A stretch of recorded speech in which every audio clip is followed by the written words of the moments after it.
All right, fellas, we got, the coaching scene has been changing rapidly. We got quite a few, quite a few coaches, head coaches, OCs, defensive coordinators to kind of talk about, man. Just go down the list here real quick. So I'm gonna start in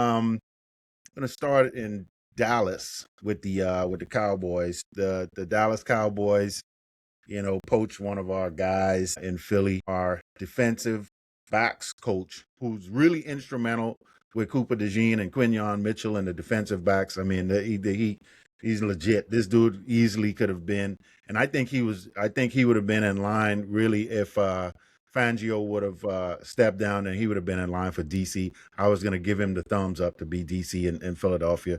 Really, really a young guy, 34, but he's a Christian Parker, solid. So Dallas, they got a steal with that.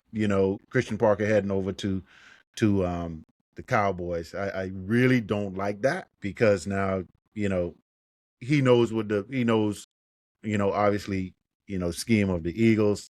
However, I feel bad for him going to Dallas because ain't nothing gonna happen over there for him. I mean, it's just this Dallas is just not gonna happen. So anyway, I don't know if y'all had any takes on that for the Cowboys. I could tell you, being in Dallas, the Dallas folks are happy. Dallas Yeah. media is happy Yeah. because one, he seems competent. He's young. He's bright. He seems to be not a player's coach, but someone who will actually work with the players and like teach them the way they learn to maximize what they do on the field. This is also not a typical Dallas Cowboys hire. I think this is a Schottenheimer hire because Dallas typically hires old head coaches, retreads Yeah. at DC, Chris Nolan, Dan Quinn, Eberflus, Mike Okay. Zimmer. And Mhm. usually they have relationships with the Cowboys. They've been Cowboys coaches before in some other capacity. So this Mhm. is not a typical Dallas hire, which is why folks are happy. Yeah. They're bucking the trend. Now the question is, will Dallas get him talent to coach up on the defense? The defense Yeah. going to be solid. Yeah. But will it be exceptional? He needs weapons on defense to make his defense work. But it's a good hire. Seems to be a good hire. Yeah, I agree for everything that Doc said. He seems to be a competent guy. Always good to get some young blood right into the coaching room, and someone who has shown a high level of competency, which he has with the Eagles. Lynx, I feel where you're coming from, and I totally agree. I hate when you lose a coach to another team in your division. Even a player, when you lose a player to Yeah. another team in your division, right? Yeah. Because they know you so well, and they're sharing information based off of their time with you. So that's what's going to happen. I think the only good thing, positive thing for you guys is if you're, and we're going to get to it, you guys just hired a new offensive coordinator. And this is a big if Nick lets this guy actually implement his own scheme and don't touch it, then Parker won't have anything to really True. delve into, right? Yeah. So that could be the case. But knowing Nick is going to have his hands and his fingerprints all over that playbook, and it may be more of the same. Yeah. Yeah. I don't even want to talk about that, man. Yeah. Yeah. Yeah. I mean, that just brings up the we might as well just roll into that with the Eagles, just hiring today, offensive coordinator Sean Mannion, quarterbacks coach from the Green Bay Packers, really just finished playing in 2023 and been coaching for 2 years. Has not been a play caller, but hey, look, he was coaching up Malik Willis. Malik Willis looked pretty good. I mean, he looked pretty solid. He was a project coming out of college, and he looked like he could go start for somebody right now. Based on what we saw somewhere down there, he looked like he could be a solid. So I don't know. I'm holding my breath here. I really don't know what to expect with this. We got a play caller that does not call plays. Look, and Howie, we trust, man. That's all. That's really all I could say. Howie is a smart guy. These guys are smarter than I am. They know they did the interviews. They know what they're looking for. So hopefully they saw something. He said something. He has something that's going to be different. I don't know. But they decided to zero in on him and for the position, and they got him. So We'll see what he has a stacked roster on the offensive side. I did hear also Jeff Stoutland, who is our offensive line coach.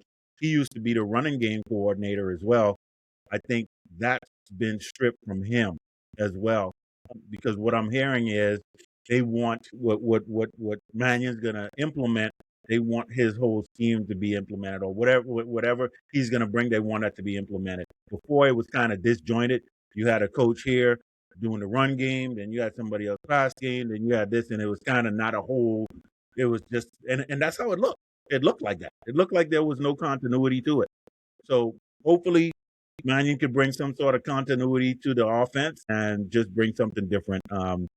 But we'll see. I got a question. Before you go, Doc, I have a question. So, Lynx, you said something. You said, "And how will you trust?" Right? Mm. Is this a Howie hire or a Nick hire? This is a Howie hire, man. This is a Howie hire. Nick. I don't think Nick had. I don't think. Look, from the last, I would be surprised if this is a Nick hire. The reason why is because they didn't want Nick to be anywhere near this. Nick was in the room. Nick probably asked a couple questions. Probably went over his head when he started talking about the offense. But you know, I think Howie brought this. I think Howie and Lurie kind of really spearheaded this, and they just rolling the dice with this.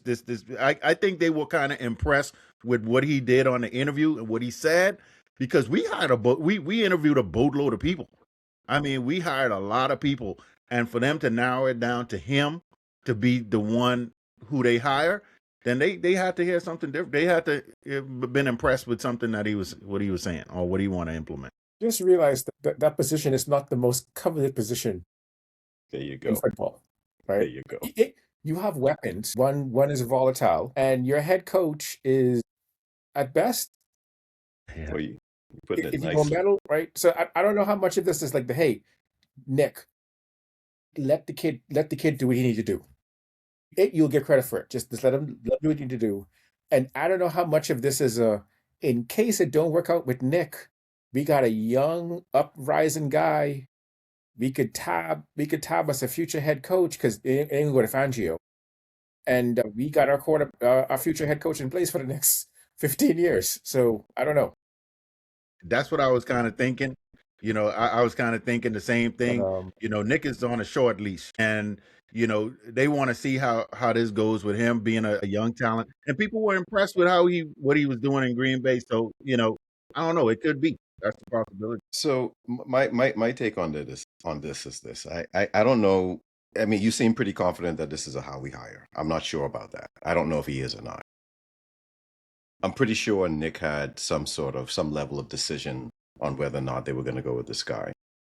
But at the end of the day, not a lot. As Doc said, this is not a coveted spot, not a coveted position, because of the volatility of the coaching staff and one or two of the players, right? Key players. I think the rope for Nick, like the leash, is short for Nick. If he starts off on the wrong foot next season, he's out. And a lot of potential candidates, they realized that. And you had some, they did not want the job. They didn't even want to take the interview. And I think some who took the interview after the first speaking with the team, they were like, I'm out. I don't want to deal with it. So I don't think the options were as vast as you may think. I think, Sean was probably, and I don't want to diminish him, but only 2 years experience coming into a championship team, right? In terms of like the caliber of players that you have, just 1 year removed from the Super Bowl. So I wouldn't think you would want like a first time play caller who never called plays to take the position on this type of a team. That can't be the go-to for this. I think it's just what they were left with. That being said, I give Nick 6 games next season. I give him 6 games, right? And if they're not looking like a well-oiled machine, like everything is in place and the offense is executing, the defense is doing what they're supposed to do, and you have the proper cohesiveness with all 3 layers, he's out. He's out. And again, all of those candidates knew that. And they were like, I don't want any part of that. You don't want to take a job when you have a inkling that next season you can be out of that job before the season even ends. So Sean Mannion, just for a little bit of background, he was a backup, a third string quarterback for the Rams. We drafted him back in 2015. It was the year before we drafted Jared Goff. He's a smart guy. I listened to a few interviews. He was on Hard Knocks. They put a spotlight on him for a couple of episodes, and he's very competent. He knows the quarterback position, so you do have that. But my concern again is just 2 years experience as a coach and never calling the plays. That's sketchy to me, man. That's a big roll of the dice for a team where from a personnel standpoint, player wise, you got a championship level team. Yeah. It all I could do is cross my fingers at this point and just roll the dice out there and see what happens. I kind of feel like how he's setting Nick up, man. How he's like, go with this guy and let's see what happens. We gave it to you. Yeah. Hey, we'll see. We'll see. I don't know how much more I could take. All right, so in Buffalo, they get rid of Sean McDermott. For me personally, I know Sean McDermott was an Andy Reid disciple, and he was with the Eagles. He was DC and Eagles for a couple of years, and then went to Buffalo and got that position and was there for quite some time. I don't know how sure I was with them, getting rid of Sean McDermott. However, the owner came on and was like, it's the same thing over and over again. It's not his fault. It's not his fault that that people can't catch the ball. You miss field goals. You throw interceptions. It's not his fault. I mean, he putting you in the position. So anyway, he was the scapegoat for this, and Joe Brady, the OC, takes over as the head coach. And hopefully, I guess what he did was he said, "Look, I'm going to do this different and this different and this different." And I don't know what you guys think. I know Joe Brady is they deem him as a sharp mind when it comes to the offensive side of the ball, but I don't know if it's going to make that much of a difference. In my opinion, I really think they just needed some other personnel on that team instead of firing the head coach. But I think it went sour at some point with Sean McDermott in the ownership, and that was it. And they decided to let him go. He was the scapegoat, man. Joe Brady is a smart guy. I'm going to tell you why he's a smart guy. So the Buffalo Bills are like, hey, we're going to fire our head coach. We need something new. We need something different. Then they elevate the GM to president. All right. The owner comes in there saying, well, the Keon Coleman thing, that was on the coaches. That wasn't GM's fault. That was on the coaches. Right. And Joe Brady could have been like, yeah, that was on McDermott, man. That's not me. That's a new regime. He shows up, gets elevated to head coach. He's like, yeah, I was on the table stumping for him. I was the one who was saying I wanted Keon Coleman, and I still believe he's going to do well. Smooth the whole thing out. Everything nice and calm now, right? He did. The team got his back now. Keon Coleman's like, oh, someone wants me. Great, right? Like, I have liked Joe Brady since he was the LSU co-offensive coordinator when they was killing people with Joe Burrow and Jamar Chase and Justin Jefferson, right? And the offense he ran with Buffalo the last 2 years is very different than the offense he ran in LSU. So on the offensive side, calling plays, he's good. We just don't know how he is as a head coach. Can he get the whole team to buy in? And then can he get the defense to do what the defense needs to help that offense out? Because that offense has put up 20-something, 30 points and lost several games. So the defense got to play better too. But the offense will be fine. It's just, can he rally the troops and make that team play as a team? And can that defense get sorted, which was supposed to be what McDermott was supposed to do, right? Can that defense get sorted out to make Buffalo a legitimate Super Bowl contender? Yeah, I think I think one of the point of emphasis for Joe Brady is what he does with his coaching staff, how he's going to put that together. When you have young coaches coming in who've never been a head coach before, particularly on the offensive side, they're offensive masterminds. Sean McVay did this. Ben Johnson just did this, right? They bring in their coordinators who have had head coaching experience, right? Ben Johnson, he hired Dennis Allen as his defensive coordinator, who was just removed as a head coach for the Saints the year before. Sean McVay, he had Wade Phillips as his defensive coordinator, who, of course, had an abundance of years as a head coach, right? So I think he's definitely going to need someone on his staff who has that experience as a head coach to help him transition into being a head coach himself. Because now you have to your focus now has to be more team oriented, and we all know this, than just focusing on that one unit. But you're still going to be primarily looking at that one unit because that's your forte. I'm pretty sure he's still going to be calling the plays. But now, how do you layer that in at game time so that you can, when the defense is on the field, still be attuned to what's happening, calling the timeouts, making sure the tempo is right, making sure that everything is running as smooth as they need to be, talking to the refs, all of that stuff, just managing the actual game itself. So he's going to need to have a competent offensive coordinator with a lot of experience at that head coaching position. If he does that, I think he has a good shot at success. But outside of that, yeah, he's a sharp guy. He's a sharp guy. His press conference, he got a little bit emotional as well when he saw, some of the team came to support him. But the jury's going to be out, man. I really don't know how this is going to turn out. I really don't know if it's going to be that much better than what it was, because the devil is in the details, right?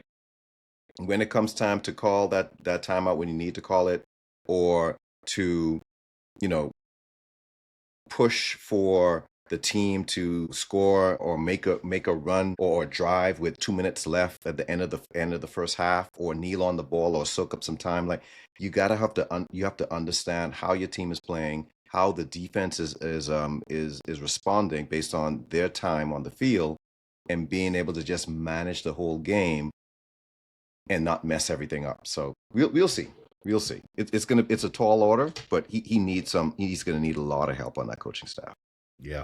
Yeah. All right. So in Cleveland, a lot of people, really didn't want this job. There's a lot of people who they're like, no, don't want it. I'm withdrawing my name from it. You could take a couple things. You could take a couple things from this with withdrawing their name from this role. It could have been like, maybe the Browns didn't want them, man. And they just, they withdraw it. So anyway, Todd Monken is there in Cleveland, and he has a tall order. I want to see if he's going to put in what he's going to do at quarterback. He has a Pro Bowler, and he also has another QB at their second year QB. Where are they picking in the draft? Where's Cleveland picking in the draft? Cleveland, Because I don't know where they are picking in the draft, because it would be good to see, because 6. okay, so they're number 6. So Mhm. I don't know. I don't know from a quarterback standpoint if they're gonna pick a quarterback, with Shador and Dylan Gabriel there. So we'll see what Todd Monken does in Cleveland, man. That's a tough place to play, but what's the expectation? It's Cleveland. I mean, so what really can you expect there with the Browns? 3 different coaching candidates withdrew their name from this job, right? Yep. He's 60. He's one of the older guys to get a first-time head coaching job. His head coaching experience was in college at Southern Miss. And I think it was sub 500. He had 9-5 the last year out of 3 years, but sub 500 over the course of the 3 years that he was there. I think he's a good offensive coordinator. I think he used Lamar Jackson fairly well. When they got Derrick Henry, it took him 2 games to realize you can't run Derrick Henry out of the shotgun. They put him in the eye. He was effective again, so I think he'll adapt to what he has. I think he's a bit gruff / rough around the edges. I think there's a personality issue, which is part of why it's taken him this long to be a head coach. Just like it took a long time for Mike Zimmer to get a head coaching job. Really good at what you do, but just not the best with people. Don't have just not the people skills. I think that being said, you may need someone who's gruff and direct in Cleveland, because being flowery ain't gonna make it in Cleveland. I don't know if he has enough to overcome the GM and the history and the owner and all that stuff that goes with Cleveland.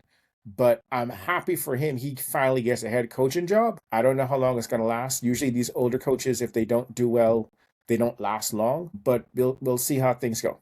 So, and one quick, he was smart enough to try do his best to keep the DC, who has that defense reckon with Myles Yeah. Garrett. So at least he can come in and mess that up. So I give him credit for that. You talking about Jim Schwartz, right? Yes. Yeah. And Jim doesn't want to be there.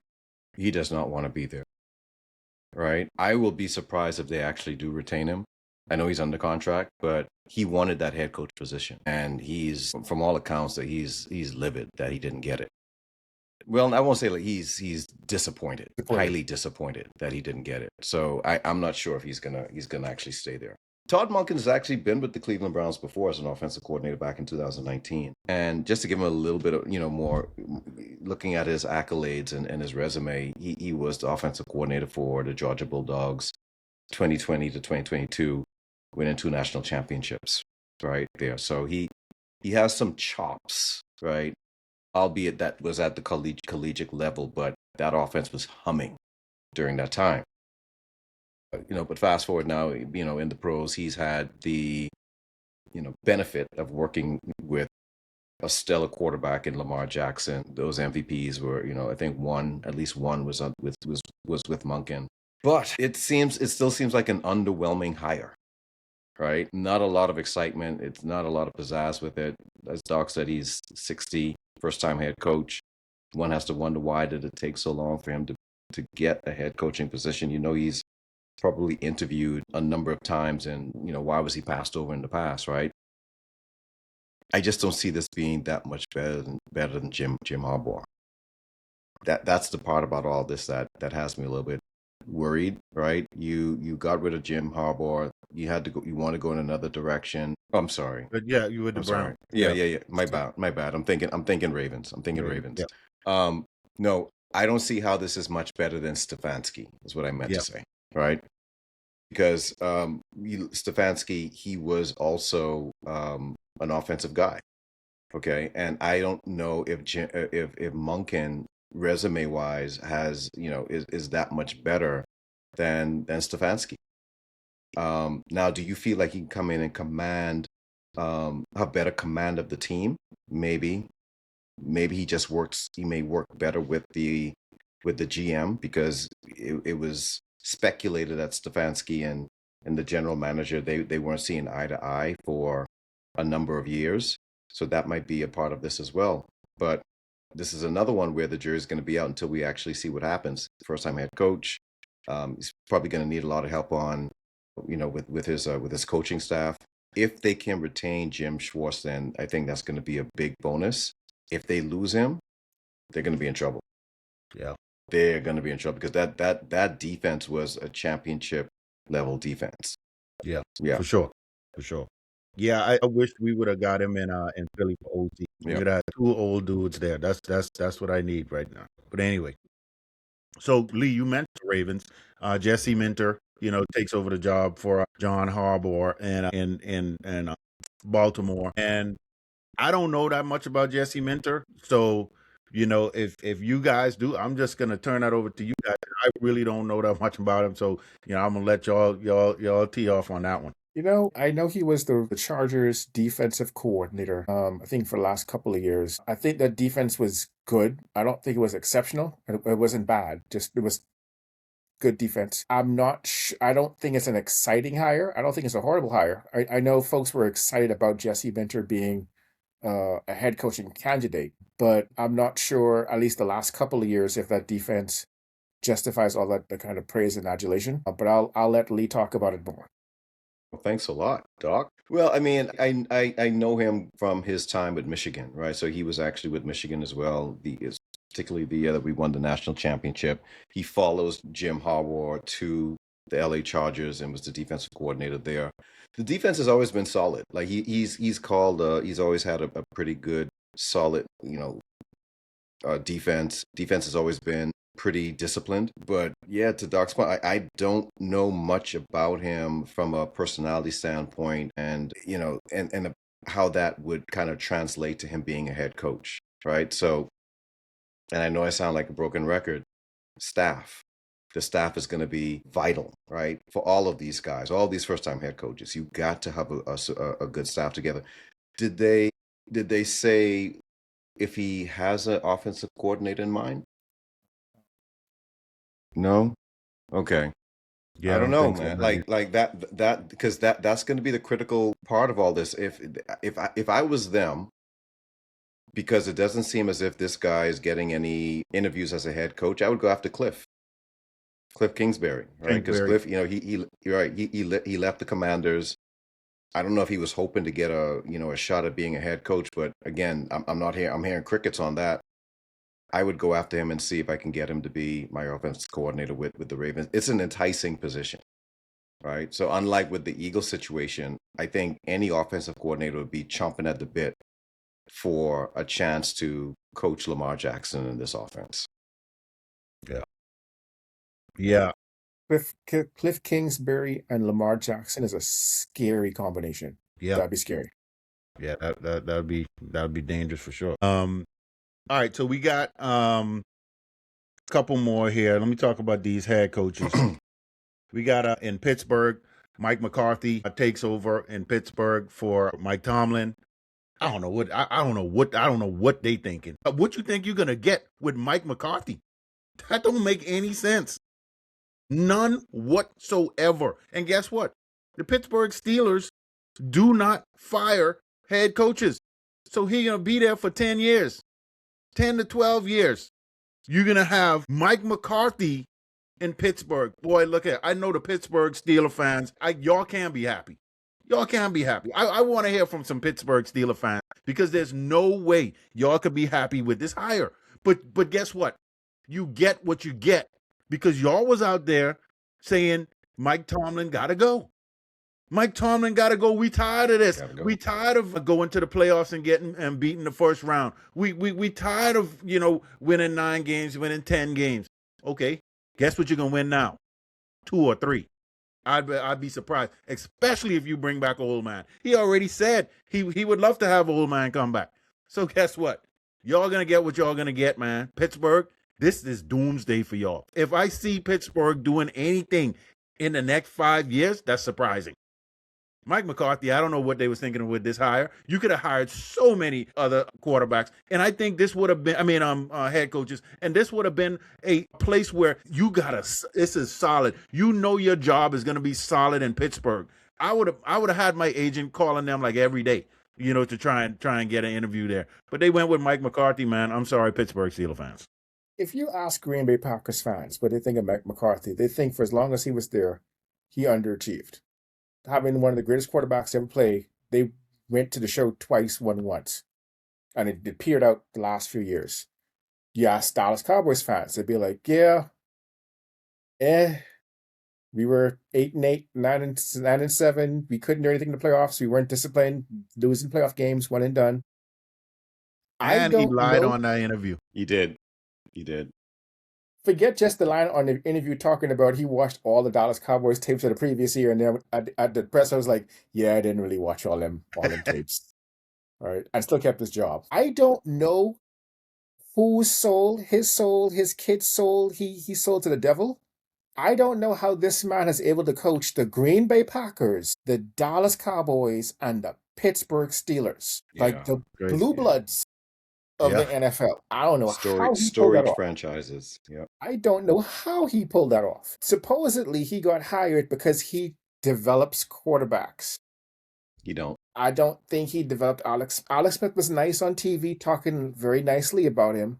I don't think he developed Alex Smith when they was coaching together. I don't think he developed Aaron Rodgers. That's a stretch at best. And Dak was doing pretty good when he came along to Dallas, but somehow he has a reputation as a quarterback whisperer / quarterback developer. And so the plan is, if they don't get Aaron Rodgers, or Aaron comes back for another year or two and then retires, Pittsburgh Steelers franchise is set because they have a quarterback developer in place as head coach. I'm going to leave it at that. If Aaron Rodgers played 2 more years, boy, I can't imagine. I can't imagine it. Yeah, this is another underwhelming hire, man. I don't understand the logic other than maybe he's a stopgap coach, because it just goes against what the Steelers typically do. they normally hire an up and coming young coach, and that coach, he coaches for 10 plus, 15 plus, right, years. This is the antithesis of all of that. Like, this is the complete opposite. I know for a fact, well, not for a fact, but it was widely reported that Pittsburgh really wanted Marcus Freeman out of Notre Dame. They really wanted him for the coach. And I don't know what the particulars were, why it didn't, flesh out. But Marcus decided to say, I'm gonna stay with Notre Dame. Could have been a contractual thing that he wanted to uphold. I don't know. But I kind of wonder if there's some sort of a, hey, okay, well, when you're ready, this is going to be here for you. Until then, we're just going to go with this guy, right? Complete conspiracy theory right now, I right? got you. But Yeah, it's the yeah. only thing that I can get to make sense, because this makes no sense as it is. Because this isn't what Steelers do. They don't do this. And then the explanation is also nonsensical. Okay, so I'm pretty sure they still want Marcus Freeman, and I'm pretty sure they're still talking or wanting to communicate with him, and it's gonna be a year after year thing. And they're not gonna fire McCarthy. McCarthy is gonna, call it quits. That's what's gonna happen. Yeah. But Yeah. outside of that, man, you talk about him and Old Man. Him and Old Man, they go way back. They go way back. If Old Man comes back, it'll probably be for just 1 year. But I don't. He has 1 year left on the contract, I believe, right? So that might be the case. I don't see him playing 2 years. And then when it comes to like the quarterback, if they stink it up this up and coming season, which everybody I think predicts is going to happen, they'll be in line for a quarterback in 2027. Yeah. Right. And then Marcus Freeman is going to jump in. Could you imagine the Pittsburgh Steelers with a 4-13 record, 5-12? That's what the fans wanted. They said that's they what were they want. tired of making it to the playoffs. Tired. They was tired of making it to the playoffs. They don't Yep. want that no more. Don't want that. Don't want that. Yeah. So, yeah, we'll talk. We'll see what happens when that rolls around. But talking about retread, you got in Kansas City, you got Eric Bieniemy is back. He's back. He's back with Kansas City. They said, look, we're tired of playing around. We need to bring our OC back so we could get back to the Super Bowl, and rekindle things. This they didn't like watching all this playoffs and seeing New England get back to the Super Bowl and all that. So they was like, what, we tired of this. Let's bring Bieniemy back. And Andy Reid did mention, he said Bieniemy just handles the players different. He's straight up. He's going to get in your face, and that's what Andy Reid say he need, right? So that's what he's going to do back in. It's called discipline and accountability. Yeah, you're right. That's what he brings. That's what he brings. Mm-hmm. And you saw that when he left, there was a slow attrition on that offense. It was gradual. It wasn't. It wasn't drastic, but it gradually, the attention to detail, the fine-tunedness of the offense, it just slowly was deteriorating. They needed Bieniemy, and a lot of people thought that Bieniemy was just there riding the coattails of Andy Reid. Obviously, that's not the case. For them to have to bring him back, is Matt Nagy still there? No. Well, there's no. Andy Reid is stumping for him to get a head coaching. Get a head gig coaching. again. Yes. Yeah. So basically, he got fired. Yes. Yeah. Okay. Released. Yeah. Let go. Yeah. And mind Yeah. you, Or demoted. this was another OC who left Yeah. to become head coach. Didn't do much. Bieniemy never got to be head coach. Right. Mhm. Comes back to be OC again, and the offense sputters out. And Andy Reid, the consummate gentleman and professional, is saying Nagy needs to get another head coaching job, because he can't get another OC job, because if you can't make the offense run with Kansas City, Right. what offense you going to make run? Exactly. Now Bieniemy is the bad cop to the Andy Yeah. Reid good cop, and Absolutely. they work well together. I would have loved to have seen Bieniemy succeed or fail as a head coach in the NFL. It never happened. But for that team and that head coach, he's going to be a really good OC. Right. That's what that team needs. Yeah, he fits What there. I'm hoping. Go ahead, Lynx. No. I was just gonna say he fits there just like how McDaniel fit in New England as the OC. It just fits. It fits. I'm hoping for Bieniemy, because we know Andy Reid. He's not long for being staying as a head coach. I think he's going to be retiring pretty soon in the next several years, right? I mean, how old is he? I mean, it's Andy is, I think, late. Andy might What be was what? Andy Reid? C. Huh?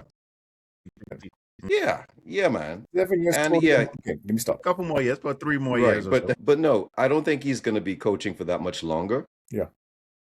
And I could see a succession plan being put in place for Bieniemy to take over when Andy Reid hangs it up.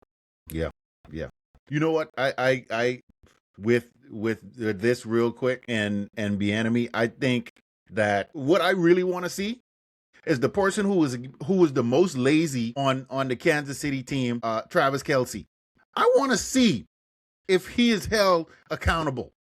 Are you going to be held accountable now, Travis Kelce, that Eric Bieniemy? Because there's a good point. When Eric Bieniemy left, he started the downward trajectory for Travis Yeah. Kelce was going down. That accountability Yeah. was out the window. I heard he was practicing when he want to practice, jogging, whatever. Okay, let's see if it really, if Bieniemy, the stardom of Travis Kelce, and his wife, I'm not gonna call her name, is going to hold him accountable to see if this one last year that he got, because we know he coming back. With this one last year, if he is going to perform better than he did. Look, and guess what? I think he did lead the league as a tight end in receiving yards. I want to say that. I'm not sure, but I think he did as a tight end, Travis Kelce. Yes, This past season? this past season, I think he led the league, which was shocking to me when I think I saw that. But anyway, No, man. I don't believe that. we need to double check on that because Yeah, Doc, check that out, No, Doc. I don't let's- know. let's- I don't think so. because yeah, that I think he did. But Trey McBride. Trey McBride, Kelsey was fourth. Kelsey was fourth. Okay, all right. So he Yeah, was still which- top which- five. I'm Which is shocked. still amazing. Yeah. That's Which is amazing. still amazing. Still top Yeah. five. So we'll see if Eric Bieniemy could turn that around. That's what I really want to see. All right, we got Who a were the couple top more. three, Doc? Who were the top three? I'm just Trey curious. McBride with 1239. Kyle Right. Pitts with 928. Juwan Johnson of the Saints with 889. Okay. And then Kelsey at 851. And under him was Tyler Warren for the Colts with 817. Colts. Okay. Yep. So anyway, so we got a couple more. We got Pet Singh leaving where he left the Cardinals, right? He left the Cardinals and he came over to the Detroit Lions to be the OC. Now, okay, we know, Lee, you know this division, you know the Cardinals, et cetera, et cetera. I was watching a podcast and Amon-Ra St. Brown and his brother have a podcast. I don't know if you guys saw it, but Amon-Ra was on there blasting out the Detroit Lions fans for dissing Pet Singh. What he said was, this is not verbatim, I'm just paraphrasing him. He said pretty much, Detroit Lions fans, I like you, but then I don't like you because you guys don't know. I know Dan Campbell did his research, and Dan Campbell, did everything that he needed to do to get the right OC in there. So y'all need to be quiet because y'all don't really know ball. That's what he said, paraphrasing to the Detroit Lions fans. Then he ended it with, I still love y'all, but y'all don't know ball. That's where he left it. So I don't know. I don't know that much about Pet Singh, but that's what you got, Lee. Dan Campbell also promoted Joe Martin to be the offensive coordinator last season too, right? Yeah. The same offensive coordinator that he then demoted and started taking play calling duties away from him in the middle of the season, right? For the season, The same offensive coordinator that by the end of the season he fired, right? Yeah. Okay. Yeah. All right. Okay. Hey, I'm just going off of what Amon-Ra was saying, man. All right, then. We'll see. All I know is you can only go by what your resume show, right? And look at that. Look at the Arizona offense. That offense didn't look too formidable last season. And it's not as if they didn't have some semblance of competency at the quarterback position, right? Because even though Murray was out, who was the backup, Doc? He Brissett. came in and Jacoby. Brissett. Right, Jacoby came in and, I mean, look, Jacoby played well. Jacoby played well. He put up some good stats. Yeah. He put up some good stats. The running backs, they don't really have a lot of talent at the running back position in Arizona.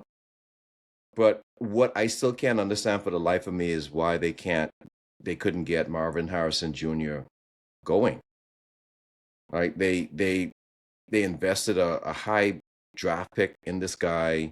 He's out of, from Ohio State. He's highly talented, comes from really good stock, has great pedigree, and they just didn't know how to get him the ball or get him activated in that offense. So yeah, I don't know, man. I don't know how this is going to play out. Amon-Ra is going to stick up for his team. I get it. I wouldn't go at the look, that Lions fan base, they are as committed and dedicated as they any. loyal.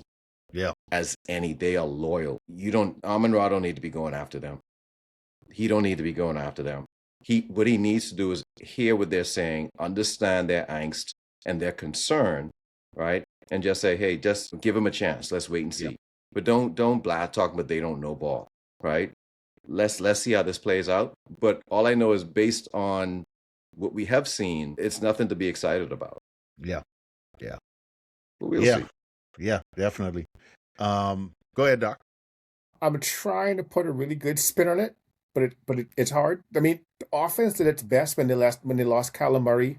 Brissett was throwing for like 300 yards a game, but they was losing games, right? And those games weren't close, right? I think the positive spin is in Detroit, he will have much more weapons to play with than he had in Arizona.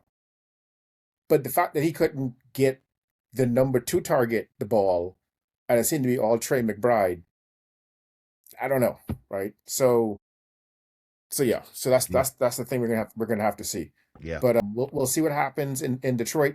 To Lee's point, all the research that was done last year didn't do much. You could put faith in the head coach making the right decision.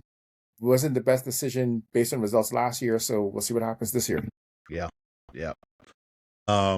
All right, so we're gonna wrap it up real quick with the Robert Saleh in Tennessee, man. Lee, I know you've been petitioning for Robert Saleh to get his head coaching job all season, man, and so he finally got his job. He's there in Tennessee, got him a quarterback, and that's about all he got, But even with him not having anything, I promise you, that defense is going to be looking good. They just going to come out of nowhere. That defense is going to come out of nowhere, and they're going to be looking good. And I think Tennessee, I'm not saying they're going to be a playoff team, but they're going to win some games next season. I could see. I'm going to predict right now. This is early, but I'm going to predict Tennessee win at least 7 games. I think they're gonna make a big leap, a big jump. And I think Robert Saleh is gonna have these boys ready to roll, man. And in a couple of years, they are going to be right there in the hunt. I believe in Robert Saleh, and so I think he's an amazing coach. He couldn't get over the New York, whatever they got in New York with the Jets. I don't think anybody could get over that. But anyway, Robert Saleh, congratulations, man. He got the job. I'm looking forward to them in Tennessee. First off, I know as a Rams fan, he is excited that Robert Saleh is no longer in his division. I am happy for Robert Saleh. I think he got a bad break with the Jets, with meddlesome ownership and them just not being able to get an offense going. The defense was solid when he was the DC, when he was the head coach there. Goes back to San Fran. The defense was solid. They had injuries last year. The defense was still solid. So Tennessee's defense is going to be solid. They got Brian Daboll as the OC, which is a really good pickup. I think Daboll's going to be at least solid, if not really good as an OC. You have a quarterback that they think is the quarterback of the future with Cam Ward. So Tennessee should end up being a respectable team in a year or two. They're just now in a division that's got the Colts and the Jacksonville Jaguars and the Houston Texans, which is now becoming a really tough division. So they have to step their game up a lot. But I do like the hire. I think it's a great hire. I mean, and all jokes aside, yes, I am happy he's away from the 49ers. I mean, look, I don't want him there. He's so good at putting that defense and getting them to play, and it's just a pain, right, for the Rams to get over that when he's the defensive coordinator. So I'm glad he's gone. But that aside, I think it's a great hire. Tennessee, they're going to actually let him do his job. Okay, they're going to let him do his job. They're not going to meddle. He's going to be able to actually put his fingerprint on that team. And once he does that, I mean, he has Daboll as his offensive coordinator. He has Cam Ward, who is a phenomenal quarterback, and he showed a lot last year with nothing. All they got to do now is give him weapons, put a team around him, and we can see one of the biggest jumps that we've seen in a long time, for an NFL franchise. So I think the sky's the limit. He came in talking about how, the description of how he wants his team to play fast and violent. Yeah. And he said that he wasn't smiling, he wasn't joking, he was, stone-faced, and I think that's exactly how they're going to play. So that AFC South division, I think it's still for the taking. They can come right in there and they can easily win that division if they have all of the right pieces in place come next season with their quarterback like Cam Ward and someone competent at the head coaching position like Robert Saleh. Yeah, we've seen it all this. We've seen it this season. We've seen it with Ben Johnson making a turnaround with the team. That was struggling. You got the quarterback, and your defense is responding, and you get your offense clicking, and everybody believing. So it could happen quickly. So man, looking forward to it. Fourth place schedule. That's true. Exactly. Yep. So it could happen, man. All right, fellas. So yeah, man, we we'll jump back on again, but this was good talking about these coaches. Yeah, this weekend we'll jump back on. It was good talking about these coaches and really breaking these down a little bit. So looking forward to this weekend. We'll jump back on again. All right, guys. All right, bro. Later.